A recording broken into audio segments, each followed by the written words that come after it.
চুপ করে আছি বলে তো মনে করবেন না আমরা ভাষা ভুলে গেছি। আপনাদেরকে আহ্বান জানাই শিক্ষা গ্রহণ করুন, তা না হলে কিভাবে শিক্ষা গ্রহণ করতে হয় সেটা ছাত্রদের ভালো মতোই জানে। আমরা দেখতে পেয়েছি প্রক্টর মহোদয় সহকারী প্রক্টরগণ যে শিক্ষার্থীদের উপর হামলা করেছে, এই হামলা ফ্যাসিবাদী প্রক্টর গোলাম রব্বানী, ফ্যাসিবাদী প্রক্টর মাসুদুর রহমানের সন্ত্রাসী হামলাকেও হার বাড়িয়েছে।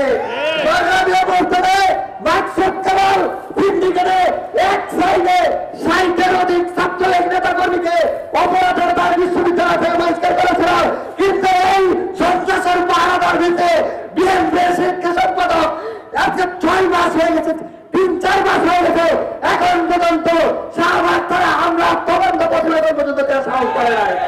আমরা মনে করি তদন্ত কমিটির নামে বাজেট করে শিক্ষার্থীদের টাকা লুটপাট করা ছিল হাতের আর করে দেন জানাই।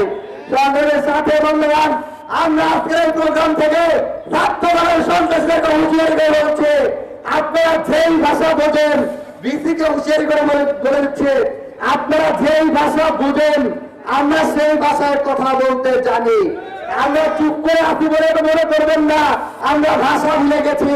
জুলাইয়ের প্রজন্ম হাসিনার ধৈর্যের পরীক্ষা দিতে, জুলাইয়ের প্রজন্ম হাসিনার দাঁড়িয়েছে, আপনার মতো সন্ত্রাসীদেরকে গোড়ার টাইম এই শিক্ষার্থীদের কাছে নাই। সংগ্রামের মধ্যে আমি হুঁশিয়ারি করে বলে যাচ্ছে, আমরা জানি এরা ইনসাফ করবে না, আমরা জানি এরা জুলুম করবে, আমরা জানি এরা জুলুম করে গিয়েছে, আবার করতেই থাকবে। এখান থেকে দীপ্ত কণ্ঠে বলে যাচ্ছে তারা হয়তো তদন্ত কমিটির পর তদন্ত কমিটি করবে, একের পর এক কমিটি করবে, কিন্তু বিচার করবে না। কিন্তু আমি এখান থেকে বলে যাচ্ছে আমার ভাই সাজুর গায়ে যারা হাত দিয়েছে প্রত্যেককে আমরা বিচারের মুখোমুখি করবো।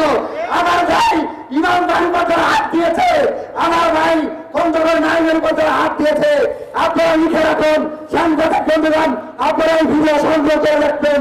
প্রত্যেককে বিচারের মুখোমুখি করা হলে এই ক্ষমতার বাহাদুর বেশিদিন থাকবে না। আপনারা বিচারপতি হয়ে আপনারা উমাদুল কাদেরের মতো সন্ত্রাসী, আপনারা তদন্তকারী, আপনারা বিচারক, আপনারা মনে রাখেন বিচারপতির বিচার যারা করবে সেই জনতা জেগে উঠবে এবং ওই মাকসুদ কামাল হয়তো পালিয়ে যাওয়ার সুযোগ পেয়েছে, এই সাবধানীরা হয়তো পালিয়ে যাওয়ার সুযোগ পেয়েছে। আপনারা কেউ পালানোর বক্তব্য না, প্রত্যেকটা জনতার সম্মুখে বিচারের মুখোমুখি করবে। ছাত্র জনতার সামনে এই রক্ত ওয়াদা মুসাদ্দেকের এই ওয়াদা আমি রেখে আমার বক্তব্য এখানে শেষ করছি। আমি এখানে স্পষ্ট ভাষায় বলছি, আবার বলছে আপনাদের প্রত্যেককে বিচার মুখী করবো। আমি আমার যদি বিশ্বাস থাকে, আমি যদি বেঁচে থাকি, আমি এবার বিচারের মুখী করবো ইনশাআল্লাহ।